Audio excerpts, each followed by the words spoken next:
We are coming up on our third winter already in this 410TH. I can't believe it's been that long already. Now, like the last two winters, we have our cabin and we have our RV here on our cabin. So the last 2 years that we've been up here for at least a portion of the winter, I've opted to just heat the RV. The first year I tried this, I used the furnace to heat the system because it heats the underbelly and, obviously it keeps all of the water lines and everything like that completely warm so it won't freeze. However, that proved to be a huge pain in the rear, swapping tanks out all the time. I even bought two 40-pound tanks versus the 30, so we've got 4 tanks to deal with. But that was just a pain. So the next year I decided to go all electric and heat the RV with space heaters inside, in the basement, and all around. Because of course space heaters are just space heaters. They're going to work no matter what temperature it is. And that worked out pretty well. I mean, I had a couple in the basement keeping all the pipes cool, and that worked well. But it was super expensive. I mean, our electric bill went crazy. It was at least several $100s to run space heaters in here for a month. But this year's a little bit different. Tara has some procedures scheduled and some surgeries, and we're gonna be here for at least a couple of months. So this time, I'm winterizing. You guys have been asking me for years if I've ever done a winterizing video, and the answer's always been no. That changes today. A little side note here, in case you watch our channel and you watch our travels, we have 2 different kinds of videos that we put out. We have our travel series where we're out doing stuff and exploring and showing that to you guys, and our sort of educational series, which is everything else. Now, I don't want you to be confused because in our travel series, we're in California and now we're back at the cabin. So just kind of separate those 2 in your mind. If you're curious why we do it this way, there's a very good reason. I'm not going to go into it, but I'll have a link down below if you're curious. Per usual, this is a how I did it video, not a how-to video, primarily because this RV is a unique snowflake. Yeah, there are lots of others like it, but across the entirety of RVs, every RV is so different. You're going to have to do a little bit of research on how to do yours, but this might give you a little bit of a primer, or maybe you have an RV just like this. I don't know. But there are also a couple of different methods involved, and I'm going to kind of get into those a little bit, but let's first start with the basics. In my opinion, the winterization process is really kind of divided into 2 steps. One is all the water systems. That's the really important part. That's the part that most people think of when they think winterization. And then we have what I call the rest, which we'll get into, that's not related to the actual water system. But let's start, of course, with the water system. There are 2 main schools of thought when it comes to winterization. Air method, antifreeze method, and kind of a mixture of both. Some of the antifreeze methods, they tell you to blow the lines out and then put antifreeze through them. Some might just say blow the lines out, but I don't really like that because it leaves a lot of uncertainty. With systems like this, with the Nautilus, where you've got angles and stuff and water lines going everywhere, blowing them out is never going to work. You're always going to have a few droplets in there that over time settle to a little low point, freeze, break that pipe, and you're done. You might as well have not even winterized. So I prefer the antifreeze method. And for the record here, we're talking about food grade antifreeze. Don't try to use like your Prestone antifreeze that you'd put in your car. That's really, really bad. Lots of toxic chemicals. This is food grade. It's non-toxic. You could dump it on the ground. I wouldn't recommend it. It's not really made for that, but it's not going to hurt the environment, and it also won't leave dangerous chemicals in your water lines that you then later drink out of. Now, there are also, not to get even more confusing here, but there are 2 types of RV antifreeze out there. There is your standard typical ethanol base that you'll find most of the time. It's a little bit cheaper. That's what I actually picked up at Lowe's. And there is another one called propylene glycol. It is a little bit easier on your rubber seals and things like that. Alcohol-based or ethanol-based can, over time, damage your seals and things like that. So if I were going to be winterizing this for a long time, like a whole winter, we're not. We're just going to do it for a couple of months. I would have taken the time to order the propylene glycol type. However, the other kind works fine if that's all you have. That's all I had available, so that's what we're using here. But just know there are 2 different kinds, and if you're going to store your RV for a long time, like a whole winter or maybe even longer, use the propylene glycol type. But enough on all that, let's get to the process. Like I mentioned, I'm going to go through these steps that I created while actually doing this one the first time. What I recommend to you is, after you've done it the first time, make a checklist that you can use next year, and you don't have to go reinvent the wheel and research everything. You've already done it, you got a checklist, you're good to go. So I'm building my checklist as we do this, but I'm gonna go through it with you right now. Step 0, now I'm not starting with 1, I know that's weird, but step 0 is research. Go take pictures of all of your little information placards on your appliances, like your refrigerator, your water heater, your washing machine if you have one, and go look up the manuals for those and look at the winterization process so you have that ahead of time. I say it's step 0 because step 1 is where you're going to start next time when you've already got this checklist and you've already done the research. Step 1 is very simple. It's just to dump and flush all of your holding tanks.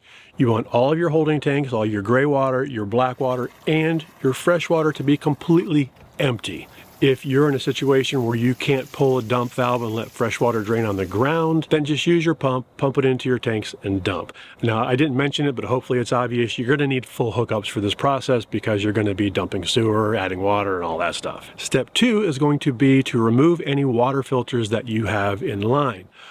Back here you can see we have our BlueTech triple water filter system, separate video on that, link below. If you've got a system like this, or even the stock one that comes installed here sometimes, typically those are installed right behind the fresh water port. It goes through the filter and then through the system. So you're going to be pumping antifreeze through the filters, so the best thing to do is just remove them, put the canisters back on empty, that way the canisters are full of antifreeze and you don't ruin your filters. Now if you're like me, and you're building your checklist on the fly and you forgot, I did. It's not a huge deal, but it is going to ruin your filter. So you're going to see I put about 8 gallons or so through these filters. So I think they're fully saturated. I'm not worried about them, but I am going to have to replace those when I winterize in the spring, or actually probably in the middle of the winter. But that's okay, I was going to do that anyway. But the best process, the best methodology is just to remove your filters, and then you can have them, maybe they're pretty new and you don't want to ruin them and replace them. Step 3 is your water heater. Now this is where step 0 is absolutely imperative, because you need to find out how to winterize your water heater. Now most of your tank water heaters, the process is going to be to just drain the whole thing by pulling your anode plug down there, opening your pressure valve and letting it all drain out. And then when you go to apply the antifreeze, you're going to bypass that water heater. Now how you bypass it, again, is completely up to your system. On ours, we have this Nautilus system, which makes that step really, really easy. It's one little red knob to bypass and then unbypass. So the Nautilus system makes it easy for us, but you're going to have to look up how you do yours. In our particular situation, we have this Furrion Tankless. Now I know this is new to some of you who follow us on our channel. We're going to be coming up on a retrofit we just had not too long ago, but we now have this Furrion 60 kBTU tankless water heater, and it can take antifreeze directly and be fully winterized with antifreeze, which is super, super awesome. So when I actually went into this Nautilus system to siphon up the antifreeze from the containers, you have little diagrams in there that show you how to configure those knobs for each of your different functions. Like I mentioned, that red one, if you kind of look at them and deduce logically, you'll see the red one's a bypass. So I'm putting ours into the Winterize mode on all the dials except for the red one. I'm leaving that in the normal position so that we can pump antifreeze through the water heater and winterize it. The process on this thing is super, super easy. You just run a hose into a bucket or a container of antifreeze. You put the dials the way you want them, you turn on the pump, and it's going to siphon it up automatically. Super, super cool. So all I did to winterize our water heater was I set all that up, and then I opened the low point drain for our hot water system, so that way it's all right here and really fast. It filled our system with antifreeze, started coming out the bottom. I collected that in the bucket so I could reuse it. And now the water heater is done. And what I'm going to do from this point forward is I'm going to put that bypass on. As I go inside and I put antifreeze through our hot water system inside, it doesn't have to go through the water heater this time. Plus, I want to winterize that bypass portion of the system. Step 4 for us is going to be the refrigerator. Now we have a residential fridge, and I wasn't really sure how I was going to do this, but this is the process that I figured out. All I did was I have this system in the normal mode to suck up the antifreeze. Again, if I didn't mention it, as I'm doing this process and going in and out, I'm making sure that my source has antifreeze in it. I don't want to start sucking air and start pumping air into the system and have to get that out. So I make sure that's there and I check it in between each step. For the refrigerator, obviously we have an ice maker, otherwise there'd be nothing to really winterize, no lines going in. So that's the thing that I'm concerned with getting antifreeze in. Now, obviously one method, the only method that I can think of, is to let the ice maker run and draw the antifreeze in. To speed up this process, I found the connection underneath our slide. I disconnected that and I let it pump antifreeze all the way to that line where that junction is, and then I just shut off the pump and I connected it back up. That way I don't have to wait for so many cycles of the ice machine to pull through that whole section of line, through the RV, out to the slide, out to the other side. Now that I've got this process set up and it's connected, I just have to let the ice maker cycle a few times until I hopefully see some pink ice, but we'll check back on that later, and we're gonna move on to our next step. That next step is step 5, which is our sinks and toilets. These are super, super easy. Again, I gotta make sure as I do these, I check my bucket out here, but I start at the rear and go to the front. That way I just don't miss anything. I'm kind of thinking as I go through. So I started in our rear bath. Already got pink coming out of there. Get pink coming out of the hot side. It's going to come pink for a second and then go clear because it's just getting the stuff that's in the lines here.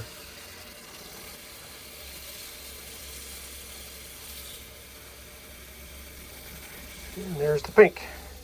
That's all you do for every sink. The toilet's the same idea. You hold the pedal down and flush the fresh water. That's probably got about that much left in it. Let the pink stuff come through and let it fill up a good few inches here. Again, depending on how long you're leaving your RV sit, you know, obviously the longer, more evaporation. You want to make sure you've got enough liquid in there that it's going to keep that seal covered and wet the whole time. So sinks and toilets are super, super easy this way. You know, you're also filling the P-trap if you've got a P-trap under your sink, which of course that has to be winterized also. That gets done automatically when you do it this way. Step 6 for us, after doing all the sinks and toilets all the way through our RV, is to do our washing machine. Of course, it uses water, so it also has to be winterized. Again, I looked up the process for this, and it can take antifreeze into its lines that come in fine, no problem. So all I did here was the exact same process. I started a quick load and I let it fill up. I could see the water in there, and once it got pink, I held down the power button, shut itself off, drained the antifreeze. Then I did the same thing on a hot and cold load. Again, you want to make sure your hot and cold lines are taken care of, and of course the washing machine has both. Also, after I did the hot and cold, I did one extra quick load on cold just to get some extra antifreeze. You know, I don't know what mixture of water and antifreeze came through on those first 2 loads through hot and cold. So I want to run one more just so I know that it's 100% antifreeze in the P-trap. I don't even know if this thing has a P-trap behind it or if it has a HEPA filter or what it has, but if it's got a P-trap, it's going to be taken care of. Well, that was easier than I thought. Step 7 is all of our external water connections, both inbound and outbound. We have a shower spray port right here that has both hot and cold connections. Again, it's just like a sink. I hooked up our hose to it. I ran the hot, I ran the cold till I saw pink. But the cool thing about this is you leave that thing hooked up, connect a hose to it, and now I can use that to push antifreeze into our black tank flush lines. Again, you're not going to really know when pink comes out because you're not looking inside the tank. Just run it for a little while just to make sure you get through. You know, you can hear the spray inside there, but when it first starts, that's going to be water that might be in the line. I let it run for maybe a good 20-30 seconds just to make sure. My last step out here was to run some antifreeze into my auxiliary port. That way I know that's taken care of, even though I never use that. Step 9 on this process of the water system is just to clean up. You don't want to leave that pink antifreeze just like sitting in your shower or your tub or your sink or whatever, because it'll stain over time. Just wipe it up and get it out of there. So we're now basically done with the water system, but you might remember we're still waiting for our ice maker and our fridge, because I was a bit confused, and maybe you are too. How do you winterize antifreeze into an ice machine that's supposed to make ice with liquid that doesn't freeze. So I wasn't really sure how this was going to work. I eventually got 2 pink ice cubes, and here's what I think happened. You know, obviously it's pushing regular water through. I got a couple of rounds of regular ice cubes. And then what I think happened in the last run is it got a couple of the ice trays filled with mostly water, part antifreeze, hence the pink color. So out of that batch, I think it's either 6 or 8 little ice cube trays in there. I only got 2. So I think those first 2 were mostly water, the rest are antifreeze. I considered that done. Now how I defrost this or de-winterize this, I'm not really sure yet, but be sure to subscribe. So when I put that video out, when I de-winterize this thing, we can see how I handle that. But I think I'm going to be able to just pump water through there and let the liquid connect. I'm not really sure. I may have to go in there and soak up or get out some of the antifreeze so it fills back up a few times. I don't know. I'll figure it out when the time comes. But for now, that's done. And every water system in here has antifreeze in it, and we're done with the water side. And now that we're done with the water side, we're on to the rest. And this is going to vary a lot, obviously, as well as this system does, based on the type of RV you have and where you're doing your storage, how you're storing it. We don't store our RV. Our RV stays here on our property, connected to 50 amp power. So we don't do much else than this. You know, our refrigerator is always going to be running. We don't really have to worry about that. But we do some of these, but let's just talk about some of these other things that you want to do for winterization. So particularly if you're storing RV, the number one thing you want to get out of there is food. All of it, every little bit of it. Dry food, your cans, you could probably leave those are fine. But I would get it all out, and if I'm storing my RV for a long time, I will also remove all spices, salt, pepper, anything edible I would get out of there. You don't want to attract rodents. Of course, this also applies to your refrigerator. I'm assuming you're going to be shutting off power, and you want to empty your refrigerator of all food completely. All frozen stuff, all the fridge stuff, all of it. You also are going to want to find a way to prop open your fridge door so it doesn't develop condensation and stuff in there. You want it to keep airflow in there. Now, when you do this, again, you might not want to have them wide open because you want to take into consideration your slides. You want to be able to just maybe crack them open. You know, a lot of refrigerators are not accessible with the slides in, so just keep that in mind. You don't want to have the doors wide open and run your slides in. Another thing you want to be aware of, and again, go back to step 0, is your batteries. We're talking about your actual house batteries that run all your DC systems. Obviously, this is going to depend entirely on what kind of battery you have and what its capabilities are. A lot of your newer lithium batteries have a little power off switch on the top, and that's great because the first thing you want to do is disconnect your batteries from your DC system. Now, the easiest way to do this is to disconnect the negative side of your battery. I would not rely on your little red cutoff switch that a lot of RVs have because that still leaves a lot of things connected and you will drain your batteries over time. But the bottom line is you want to disconnect your batteries, and then depending on the type, you might want to even remove them. If you have flooded cell batteries, if you've got flooded cell batteries, you've probably only got one. That's how a lot of RVs come. I would pull that completely out and take it with you to your house and put it on a trickle charger and then put it back in the summer or spring, because freezing temperatures will absolutely destroy a flooded cell battery over time. Lithium batteries, you could probably just disconnect those. Those don't have internal drain, just sitting there like lead acid do. But again, if you only got a 1 or 2, maybe pull them out, but make note of how they were connected, of course.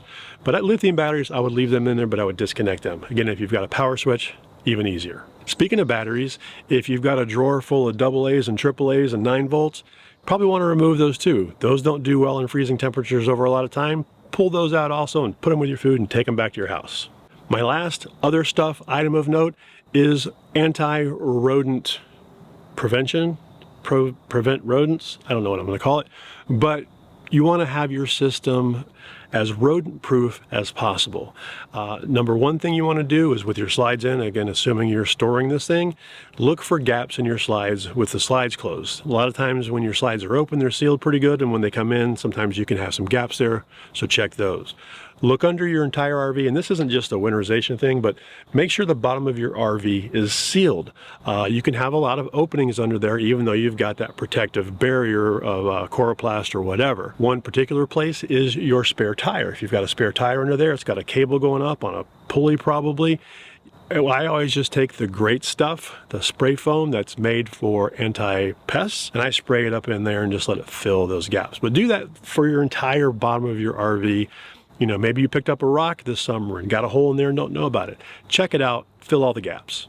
Another thing that I do is I spray the underneath, the frame of our RV, with anti-rodent or rodent repellents just as one extra barrier. The third thing I do for anti-rodents is we use the stay away packs, those little packs that have like scents or stuff in it that rodents don't like. We put those kind of all over throughout the RV. So that will hopefully stop you from having visitors camping in your RV over the winter. So that's all we do for this. Again, I'm going to be de-winterizing this in the spring and we'll have a video out for that. But if you want a copy of the checklist that I made as I did this the first time, I will have a link down in the description below. Speaking of down below, the comment section. If you have a tip or a trick or something that you want to add to this process, be sure to put it down there. Lots of people go read those and tips down there are great. Or if you have a question for me, put that down there also. We do try to get to all of those. If you haven't subscribed, please do that. It really helps us out. Please click that like button if you haven't already, and we'll see you next time.